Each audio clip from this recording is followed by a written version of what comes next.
नमस्कार, मैं हूं आपका दोस्त विजय विद्रोही। आप उससे जुड़ चुके हैं, इसके लिए आप सबका तहे दिल से शुक्रिया। और 8-10 मिनट में आपसे जुड़े रहने की कोशिश करूंगा।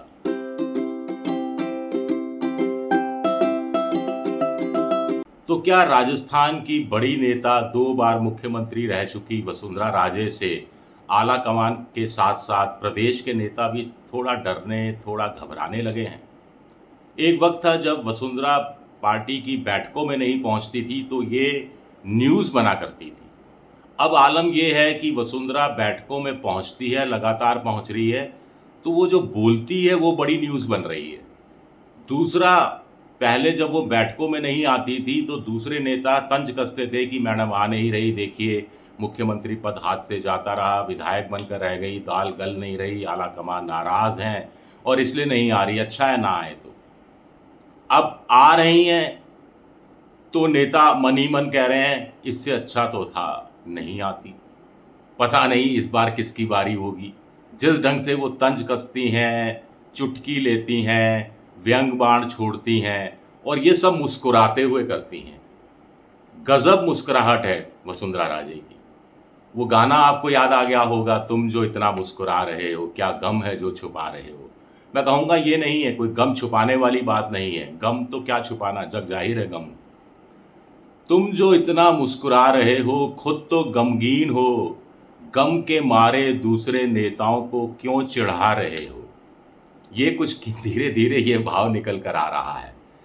अब ओम माथुर साहब सिक्किम के राज्यपाल बना दिए गए, तो बीजेपी उनका अभिनंदन समारोह का आयोजन कर रही थी। ऐसे में स्टेज पर तमाम नेता मौजूद थे, वसुंधरा भी थी और वो चुटकियों पर चुटकियां ले रही थी। बड़ा गजब माहौल था।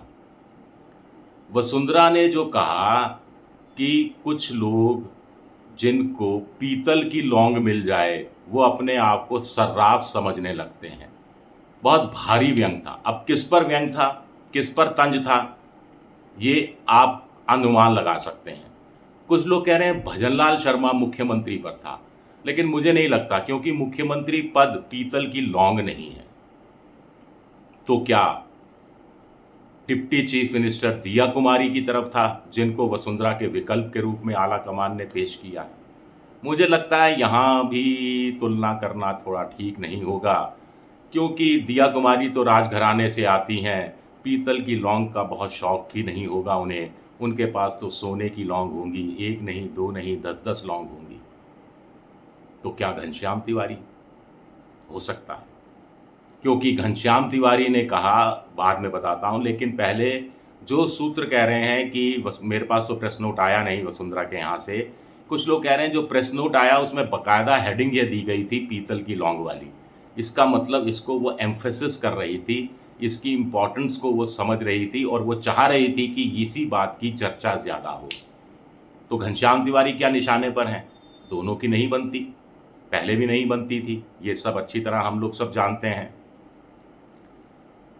वसुंधरा से भाषण से पहले घनश्याम तिवारी ने कहा कि उनके और वसुंधरा जी के आमरस जैसे संबंध रहे हैं, कुछ खट्टे कुछ मीठे। मुझे लगता है कि इसमें वसुंधरा को रिएक्ट करने की ज़रूरत नहीं थी, लेकिन कुछ चुभ सी गई बात। क्यों चुभ गई पता नहीं। वैसे आम का मौसम तो अब रहा नहीं है।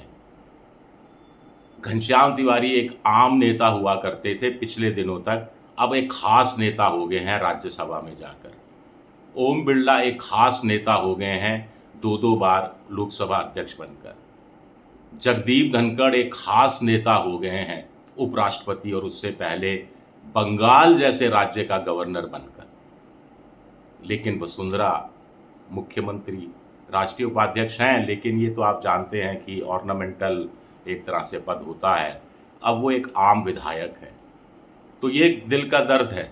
लेकिन नहीं, ये गम है जो वो छुपा रही हैं और मुस्कुरा रही हैं। मुझे लगता है वसुंधरा मज़े लेने लगी है। वो दूसरे नेताओं के भी मज़े ले रही है, वो खुद के भी मज़े ले रही है और सामूहिक रूप से मज़े ले रही है और दूसरे नेताओं से भी कह रही है कि मज़े लो अब। 10 साल का शासन जिनका चल रहा है केंद्र में, जो आला कमान है, उनका आप कुछ बिगाड़ नहीं सकते। वो भी अब आपका कुछ नहीं बिगाड़ सकते, तो मज़े लो।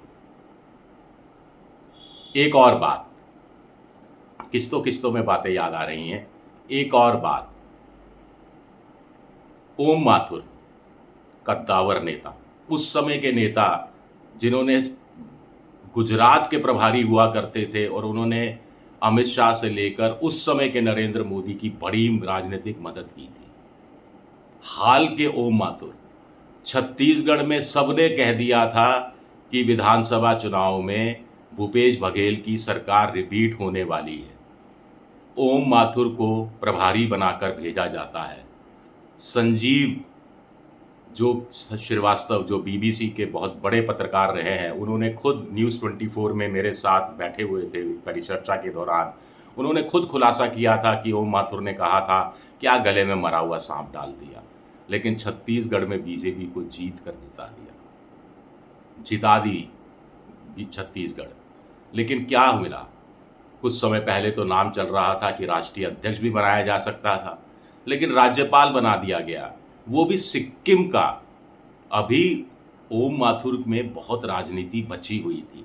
मुझे लगता है बेहतर इस्तेमाल ओम माथुर का हो सकता था। राज्यपाल भी बनाना था तो कोई वोलाटाइल स्टेट का बनाते, पश्चिम बंगाल का हो गया, या कांग्रेस रूल्ड शासन में राज्यपाल बनाते, ताकि वो राजभवन में जैसी गतिविधियां आजकल चलती हैं उसके हिसाब से बीजेपी को थोड़ा सा प्रत्यक्ष रूप से बढ़ावा देने की कोशिश होती। कुछ नहीं तो उड़ीसा का बनाया जा सकता था, जहां बीजेपी नई नई सरकार में आई है और संगठन भी नया है, इतना मजबूत नहीं है, तो राज्यपाल के नाते कुछ भूमिका उनकी वहां अप्रत्यक्ष रूप से हो सकती थी। यानी मुझे लगता है कि सदुपयोग नहीं किया। और वसुंधरा क्या कह रही हैं? वसुंधरा शायद थोड़े मज़े भी ले रही हैं, थोड़ा ढांढस भी बता रही हैं कि मैं भी राष्ट्रीय उपाध्यक्ष हूँ, आप भी राष्ट्रीय उपाध्यक्ष थे, आपको सिक्किम जैसे राज्य का राज्यपाल बना दिया गया। पहले गुलाबचंद कटारिया असम जैसे राज्य का राज्यपाल बना दिया गया, जहाँ हेमंत बिस्वा शर्मा है बीजेपी के मुख्यमंत्री। वहाँ आपके पास कुछ करने के लिए बचा ही नहीं है। खैर, गुलाबचंद कटारिया उदयपुर के इतने दौरे किए कि उनको फिर पंजाब भेज दिया गया। कम से कम वहाँ आम आदमी पार्टी का शासन है और वहाँ के वो राज्यपाल हैं, और चंडीगढ़ के प्रशासक भी शायद वही हैं। तो वसुंधरा ने कहा कि राज्यपाल का पद कोई छोटा मोटा पद नहीं होता है, लेकिन कहीं ना कहीं वो थोड़ा शेयर कर रही थी ओम माथुर साहब से कि आपके साथ वो इंसाफ नहीं हुआ जो होना चाहिए था, आपको थोड़ी और बड़ी जिम्मेदारी दी जानी चाहिए थी, कोई बड़ा राज्य दिया जाना चाहिए था अगर राज्यपाल बनाना है। आप में से कुछ लोग ये सवाल उठा सकते हैं, वसुंधरा को अचानक राज्यपाल पद में इतना धमक, इतनी रौनक क्यों दिखाई देने लगी है? आखिर 3-3.5 साल से उनके पास पेंडिंग पड़ा है पद।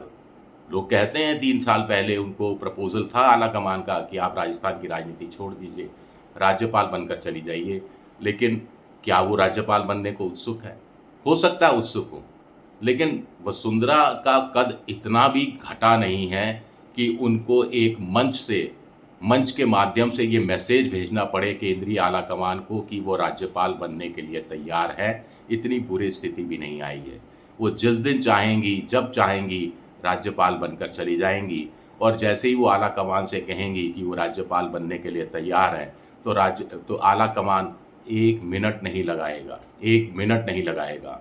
हो सकता है उनका पसंद का राज्य भी पूछ लिया जाए, क्योंकि आला कमान तो छुटकारा लेना चाहता है ऐसे नेताओं से जो उनकी नज़र में वैसे नहीं है जैसे होने चाहिए थे। इससे ज़्यादा खुलासा करने की मुझे ज़रूरत नहीं है।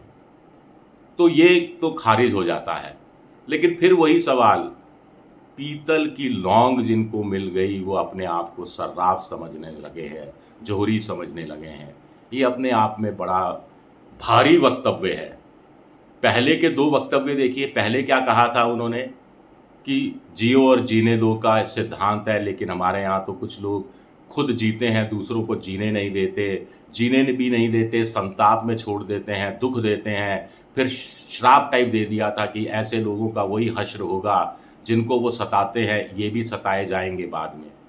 फिर अगला बयान क्या आया था, राजनीति तो उतार चढ़ाव का नाम है, यानी अपने लिए संभावनाएं देख रही थी, चुनौती देती हुई दिख रही थी।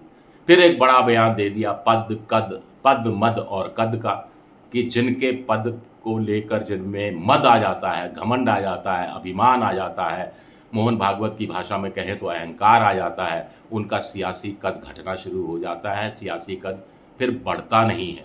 सीधे-सीधे 10 साल से जो देश के सर्वे सर्वा है, उस पर ये परोक्ष रूप से हमला था। और उसमें भी एक तरह से श्राप जैसी भावना थी कि आपने हमारा कद घटाने की कोशिश की, लेकिन चूँकि हम में पद का मद नहीं आया तो हम वहीं के वहीं बने हुए हैं और राजनीति के उतार-चढ़ाव के दौर से गुज़र रहे हैं। लेकिन आपको तो पद का मद हो गया है और 10 साल में जनता ने देखिए 303 से 240 पर लाकर आपका कद किस तरह से घटा दिया।